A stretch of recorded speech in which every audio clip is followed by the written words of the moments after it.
In this video, I'm going to walk you through how to complete step 4 of the Unit 4 project.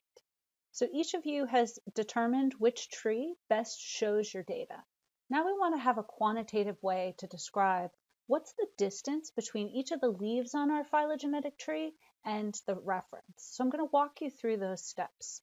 If you're working in the same folder that you were working in for step 3, you won't need to rerun these first lines of code that are in the example script because you'll have my tree and rerouted tree already loaded here.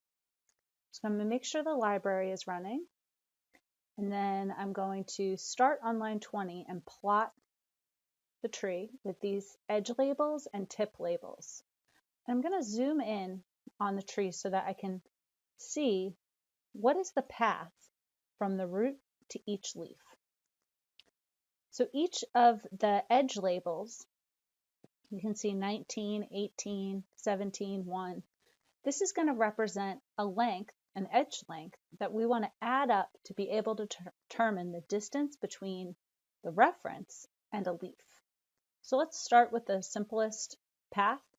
If we're going from the reference to Spain on March 10th, the second sample from that day, it's going to be edge length 19 plus edge length 18. If we want to go to Utah March 10th, it's going to be edge length 19 plus 1 plus 17. I look at my code, I can see that I've done that for every single leaf on the tree. I started with the distance from the reference to itself, so I set that equal to 0, and then I looked at the distance to this first leaf, Spain, March 10th, the second sample, 19 plus 18, and I just walked down the tree to be able to determine what were the edges that I needed to add up to travel from the reference to each leaf. Once I had defined each of these terms, I now had a vector distance that had values for every single branch of the tree. And I could look at what was the range of values. So I could look at the summary statistics on that vector. I can see that the mean is 0.00177, and the median is 0.001235. I can look at a histogram of the values. I can see that the histogram, most of the values are between 0 and 0.002, but we have some values that go up to 0.04, and then we have just one value that is very distant. And that's something that if we go back and run the plot command, we can see pretty clearly.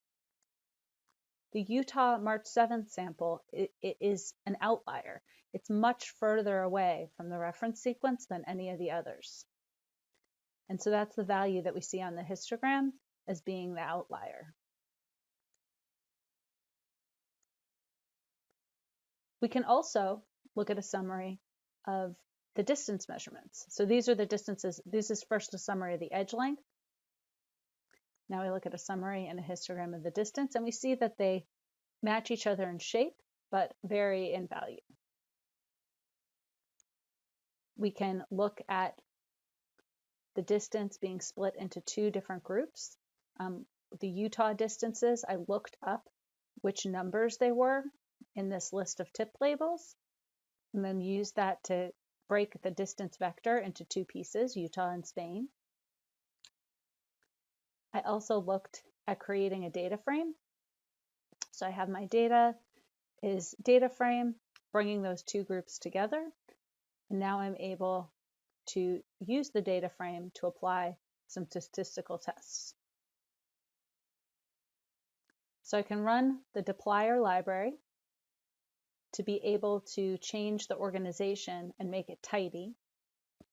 You can see that once I change that, I get a report, a tibble of Spain versus Utah. They clearly have different means and different standard deviations. And what we really want to figure out is, are they statistically different?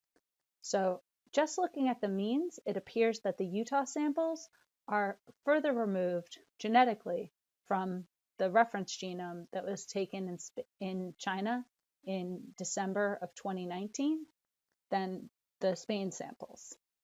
But we want to see, is it a meaningful difference? And that's what the next couple of tests will look at. So one nice tool for viewing this is a box plot. And I'm loading a library here, ggpub_r, that will enable me in a single command to create a box plot. So that is going to show for Spain and Utah, what's the range of the distances from the roots. You can see there's some overlap between those ranges. So we want to determine, is this a significant difference? We know the mean of Utah is higher, but is it a meaningful difference? So the first thing we want to figure out is, are they actually normal distributions?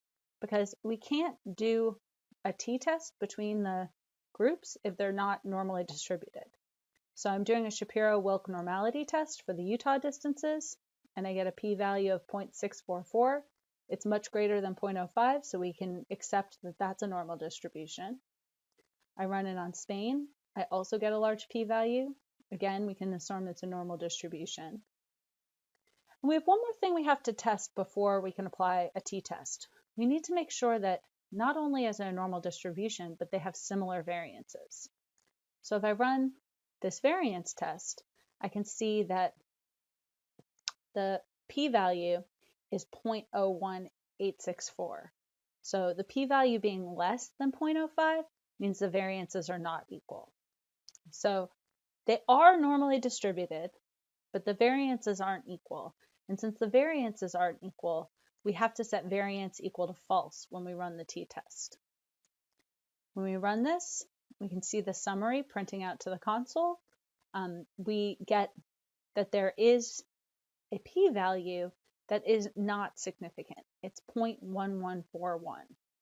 So there is a difference in means between the groups, but there's no significant difference between the groups. And that's what you would want to report if that's what you get for your two countries. Many of you may see a statistical difference. I think a lot of the differences may end up being more dependent on date than country even. And this is something that would be really interesting to look at too.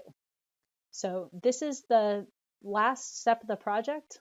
Once you have all of these plots that you generate from the step 4 code and have run your t-test, you're ready to start writing up your report on COVID-19 phylogeny.